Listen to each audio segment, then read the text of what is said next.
Welcome to week 7 of our course. This week we'll be discussing the business of biomanufacturing.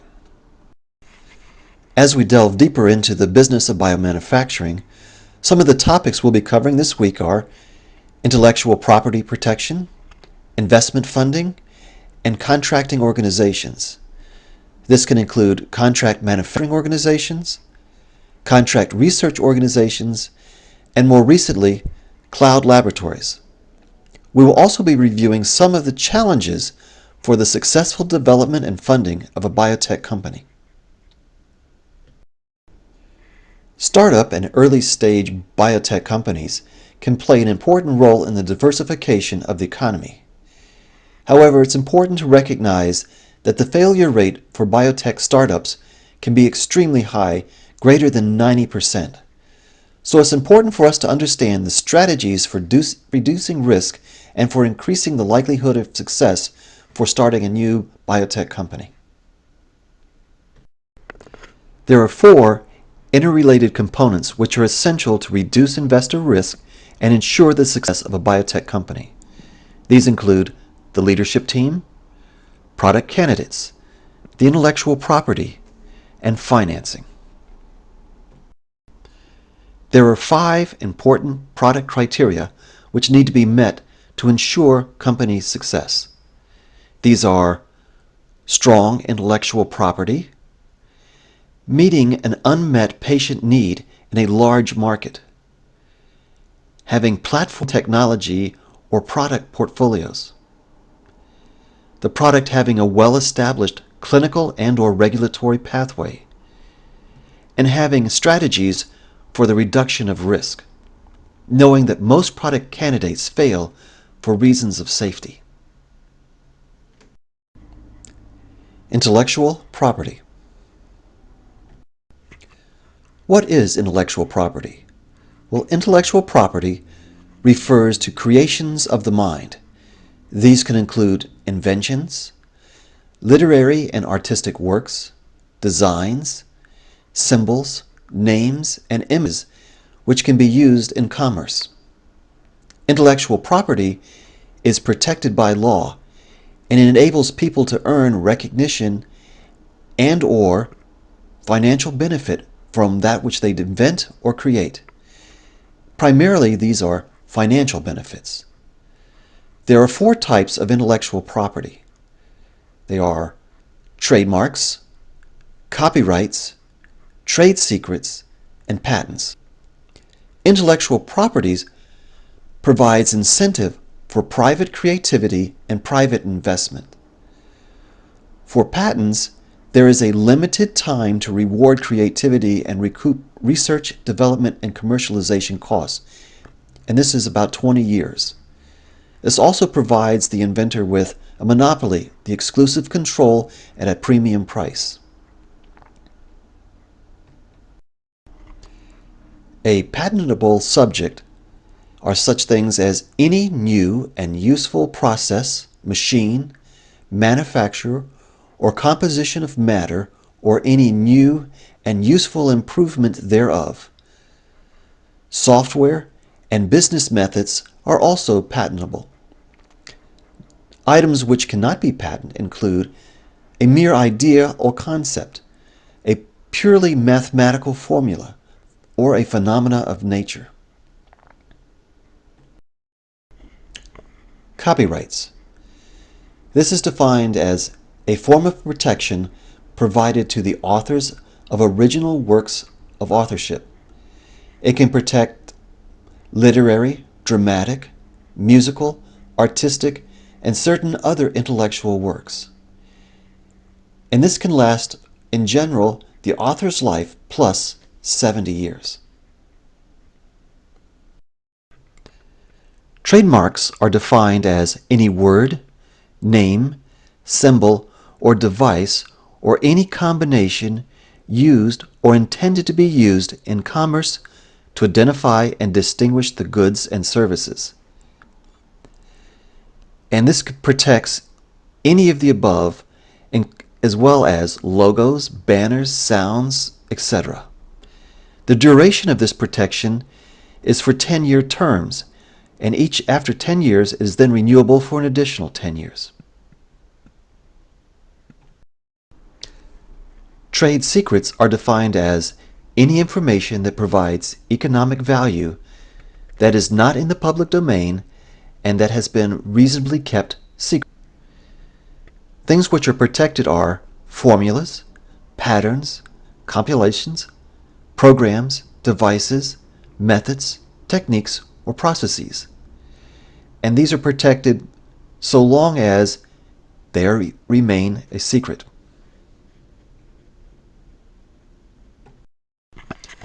A patent is the grant of property rights by the U.S. government through the United States Patent and Trademark Office.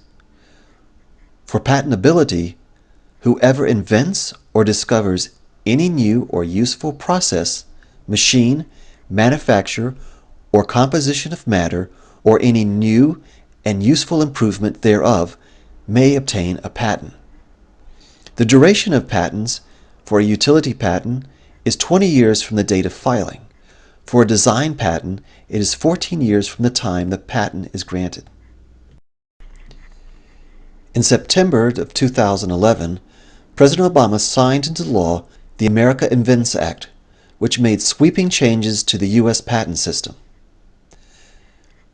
Congress's primary goals in passing this act were to further enhance opportunities for innovation and entrepreneurial investment, to better harmonize the U.S. patent laws with those of other countries, and to streamline patent office procedures. The U.S. was previously a first-to-invent system, meaning at the time the invention was conceived. With the America Invents Act, it is now the state of art when the application is filed. These substantial changes in patent law became effective March 6, 2013. As part of the change to the first-to-file system, the one-year grace period was retained, and even though the system became first-to-file, it still has 1 year prior to public disclosure as a grace period for the filing of an application. Publication prior to filing an application, you need to file the patent application within 1 year. However, it can affect foreign patent rights. An early public disclosure by the inventor can prevent a later disclosure or application from another from barring the patentability of the inventor's subsequent application directed to the earlier disclosure subject matter and filed within the grace period. What are the requirements for patentability? First, utility. It must be useful. Novelty. It must be new. Non-obvious. It cannot be a mere variation. The application must include enabling descriptions. Within it, the application, the inventor must fully disclose the invention, including the best mode contemplated. There must be enough information provided to allow a person having ordinary skill in the art to make and use the invention.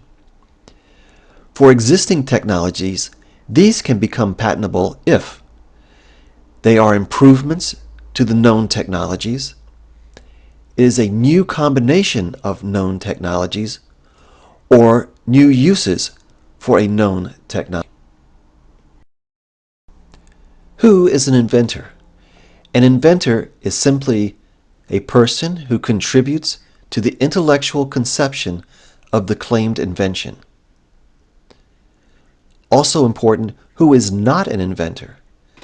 Workers who merely do what is asked and report the requested information to others, not inventors. Managers who merely suggest a goal to achieve, not how to achieve it, are also not inventors. It's also important to note that to qualify as an author on a paper which describes an invention does not equal those qualifications necessary to be an inventor. Intellectual property policy provides incentives for private creativity and private investment. This is for a limited time for 20 years that rewards creativity and allows the inventor to recover research, development, and commercialization costs, and provides a monopoly or exclusive control over this intellectual property. However, this intellectual property can be used for public research, public good, and for increasing public knowledge. Another approach to confidential business information are trade secrets, which are a hybrid protection of intellectual property. But the legal system protects these personal property rights. There's clarity, security, and enforcement, which transforms the paper rights of a patent or trade secret into real-world consequences. This slide shows the typical patent timeline. If we were to file a provisional patent application on November 1st of this year, the priority date would be November 1, 2016. We have a one-year grace period before the official filing. During that one-year period, we can provide additional data and make additional claims if we so desire. After 1 year, on November 1st, 2017, becomes the official filing date of our patent application. 6 months later, the patent is then published or becomes public or is entered into the public domain. Across this time, the patent and the claims of the patent are examined by the Patent Office, and this can continue until the Patent Office is satisfied of all the requirements of appropriate patents have been met. The patent landscape in the field of biotechnology was dramatically changed in 2013. At that time, the U.S. Supreme Court ruled that modified DNA can be patented, but isolated human genes cannot. This decision ended a long-running legal challenge to gene patents held by Myriad Genetics on two of the cancer-associated genes, BRCA1 and BRCA2. The court's first point was very clear. Naturally occurring human genes cannot be patented. And this seemed to be poised to broaden the genetic testing market, so more companies could enter the genetic testing market. And even though the Supreme Court decision was limited to human DNA, the ruling will likely be applied to other molecules such as proteins as well as to whole organisms, including agriculturally important plants. However, as part of their decision, a gray area was created that patents can be claimed on modified DNA, and that has puzzled observers. As a result of this overall decision, many biotech companies are already changing their approaches to protecting their intellectual properties. Companies are now protecting certain inventions as trade secrets, which are not publicly disclosed, rather than as patents. Capital investments. What are some of the criteria for investing in biotech companies? First, their intellectual property. Does the company have internationally competitive intellectual property? Personnel. Does the company have the people with the experience and expertise to develop products as well as commercialize those products? Product advantages. Do the company's products offer advantages over existing therapies? Pipeline. Is it a company with a single product, a product portfolio, or a platform product? Partnership opportunities. Does the company have multiple partnering opportunities and/or exist developmental partners? And last, a revenue stream. Is it likely that revenues will be generated over the next 2 to 3 years? Intellectual property is an extremely important asset for biotechnology companies. It has been well established that patents play a key role in pharmaceutical innovation. Intellectual properties in biotechnology and genomics has encouraged investments in biotech companies. And for small companies, intellectual property may be their only asset.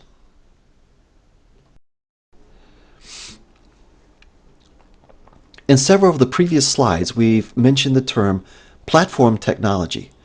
What does that mean? This slide, we show an example of CRISPR-Cas9 mediated pathways, which can lead to, in this example, 7 different technologies, including screens for drug targets and human gene therapy, and in agricultural crops and animals. So let's assume you are starting a biotech startup. What are some of the common paths for financing your new company? Well, first, there could be grants.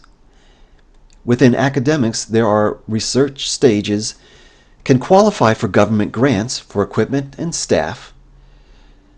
And there are also grants that are available for academic collaborations with industry to facilitate invention commercialization. However, the downside is in the U.S. that funding from the NIH requires specific data sharing. There are private investors. Many startups rely on funding from private investors, such as family and friends that have an interest in biotech and believe in the product. These people might be the easiest to convince that your product is a viable investment, and they will typically demand less control over your company. Then there are angel investors. Angel investors are individuals with money or capital that invest privately in new businesses, and this can be anywhere up to or even over $500,000. A typical angel investor will generally demand a larger share of the company than a friend or family member, thus more control. However, angel investors know what they're up against, and you will face less risk in terms of personal relationships by taking this route. The next is venture capitalists. Like angel investors, venture capitalists will also demand a fair share of control over your operations and the decision-making within the company. But venture capital is a valuable resource and common source of funding in the biotech industry. The venture capitalists will also rally around the business, helping with management, promoting it, and providing contacts to protect their investment, which can often come up to several millions of dollars. So the last option is going public. Going public is actually more of an option for established companies, but this is a way of getting additional funding to complete a project and bring it to the market. Selling shares is not always the best business strategy, so the various pros and cons of going public need to be considered before launching an IPO. While venture capital has been the most common source of funding for life science and biotechnology, the areas being funded have changed over the past recent years.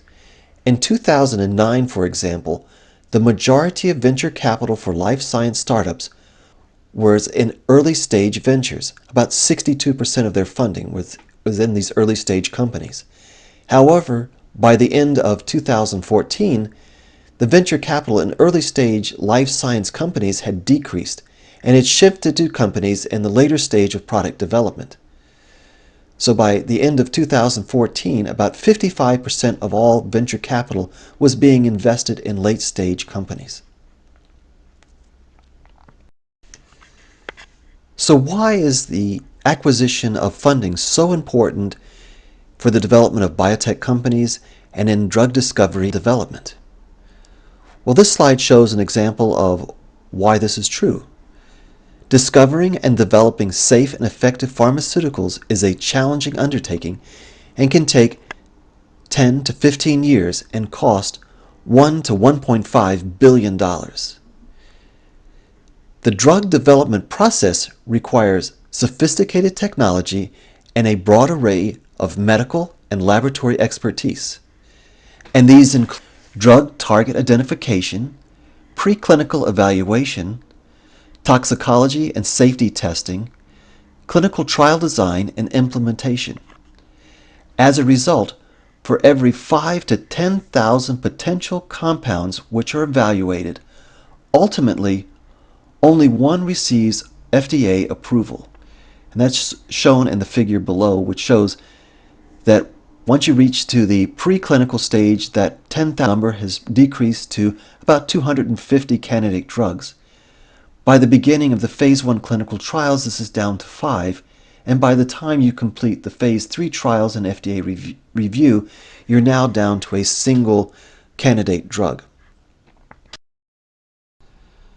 Contract research and manufacturing organizations. Contract research organizations offer outsourced services to support R&D functions for the pharmaceutical, biotech, and medical device industries. SRO services span the range of research and development activities, including drug discovery, preclinical studies, pre-human in vitro and in vivo animal research models, and clinical testing. Growth in the SRO market has been driven by a growth in R&D spending and increased outsourcing of R&D activities. The core services offered by SROs include research model production and services, discovery services, toxicology studies, bioanalytical services, central laboratory services, investigator and patient recruitment, site monitoring, data management services and technology, safety and pharmacovigilance, and development program design and consulting, and regulatory affairs advising, and a variety of post-marketing surveillance and consulting. Increasingly complex protocols are driving increases in clinical trial cost, making it more difficult for pharmaceutical companies to recover R&D investment and driving outsourcing to CROs. Significant increases to drug development costs are driven by increasingly complexity of clinical trials, great number of regulatory hurdles, and the need to invest in state-of-the-art technology. A growing number of pharmaceutical companies are partnering with CROs who have the required infrastructure and expertise to manage cost and meet deadlines. By outsourcing a portion or all of the drug development process to a CRO, pharmaceutical companies can more easily manage costs by converting fixed costs to variable costs. Since the 1970s, CROs have evolved from being a provider of capacity to being an integral element in the drug discovery and development process. In the 1970s, CROs arose to provide spillover capacity for a limited group of services, including data management, clinical site monitoring, and biostatistical analyses. By the 1980s, the rising development costs forced pharmaceutical companies to partner with CROs to increase efficiency and lower the overall cost of bringing a drug to the market. To further improve profitability levels and reduce margin pressure, pharmaceutical companies began utilizing preferred provider lists in the early 2000s and more recently creating strategic partnerships with CROs.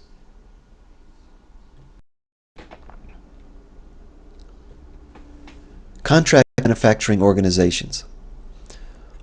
Why would a pharmaceutical company consider utilizing a CMO? Well, it provides flexibility to the supply chain. It provides surge capacity. It can act as a supplement to existing capacity. It's ready now, not at some point down the road as 18 months or 4 to 5 years. It minimizes the need for capital investments. It allows the company to focus on other capabilities. It provides assistance in the development, scale-up, and regulatory issues. So why would a company consider providing CMO services? Well, there's a need to fill the excess capacity. There's an opportunity to learn while utilizing this new capacity, to train staff, to start up a new facility, and to gain. It's essential to select the right partner for contract manufacturing organizations. And there are really two different types of companies. One is the dedicated CMO, and the other is a pharma company which is simply gap filling by providing these services. And there are pros and cons to both of these types of partners. Well, for a dedicated CMO, the pros are it's a lower cost. They can do this work very quickly. Reliability, because the failure puts them out of business. They have experience in a wide variety of manufacturing circumstances and situations. The cons of a dedicated CMO are that they tend to be thinly staffed to handle upsets. Because they're driven for money, they tend to be penny pinching. Some CMOs have a negative regulatory perception. And there can be scheduling challenges, since a single CMO may provide services to multiple pharmaceutical companies. And increased support may be needed to fill expertise gaps. The second option is a gap-filling pharma or biotech company. So the pros are they have experience in manufacturing, a strong development and scale-up expertise, and strong quality systems expertise, and a strong regulatory history and expertise. But the cons are the manufacturing expertise is a one-platform process, the one that they always use. Systems are not built to act as a standard contract manufacturing organization. And the battle for best resources versus internal projects. And because these are just gap filling for these companies, it may be difficult to get things done specifically. A new entry into the contract manufacturing organizations are what are called cloud laboratory facilities. By using cloud computing solutions, some biotech labs have been designed so that they can be operated from almost anywhere in the world. So what are cloud labs? A cloud lab is a lab that can be assessed via a computer using a cloud-based technology. The labs are operated by robotic equipment that allows the commands sent by the online user. Depending on the lab, the robotic utilities are able to move materials, combine chemicals, and generally be programmed and designed to perform any function that a person could. The goal for the online participant is to use the cloud lab to perform experiments and produce results just as they would if they were actually there. When it comes to biotechnology, the users can experiment with biological materials that would not be available to them elsewhere. Cloud labs allow biotech startups to remotely use the facility to test and develop new products. The approach eliminates two major obstacles facing biotechnology: reproducibility and accessibility. Cloud labs increase the reproducibility of results due to the automated facilities having uniform parameters and non-variance-prone robots. The lab increases accessibility by offering top-of-the-line, state-of-the-art facilities to anyone with a computer connection and a credit card. So in summary, one of the important issues that we discussed earlier was that patents provide a monopoly on a product or an invention for a period of 20 years. The reason that becomes important for a pharmaceutical company in their effort to develop the product and derive a product to cover the research and development costs basically has that 20-year monopoly to recover that. So here we show, if one looks at the timeline for drug discovery, development, and marketing, beginning with such things as developing a lead candidate, the preclinical development, phase 1, phase 2, and phase 3 clinical trials, the submission and approval to the FDA, and the life cycle management, the R&D process for a pharmaceutical can take up to 13 and a half years and cost up to about $800 million. So if it takes 13 and a half years, you now only have 6.5 years left on your monopoly on that pharmaceutical to recover your $800 million investment.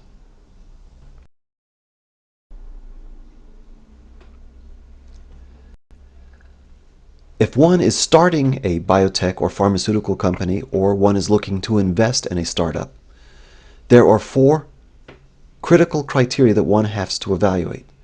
First, the leadership. Is it a driven, obsessive leadership with a track record of success? It gives an example of it's important many times to bet on the jockey and not the horse. The product candidates. Does this product meet an unmet need in a large market? Is it a platform technology or a portfolio of product candidates? Is there a strategy to reduce risk? Is the clinical and regulatory pathways well established? Is its intellectual property? Does it have a strong IP portfolio? And preferably a composition of matter patents. And financing. Are there investments from strategic partners? Non-diluted capital? Are they realistic about the valuations of the company? And can it gain early entry into public markets if possible? If all of these criteria are met, then that maximizes the likelihood. To give you a real-life example of the criteria which we have just been discussing, about 5 years ago, I started a company. Its goal was to develop a diagnostic product to monitor pregnancies and give early markers of pregnancy complications. And in terms of the criteria that we just talked about, a strong intellectual property. Well, we had a patent to assay for the monitoring of pregnancy and to identify complications, which was fully awarded in 2015.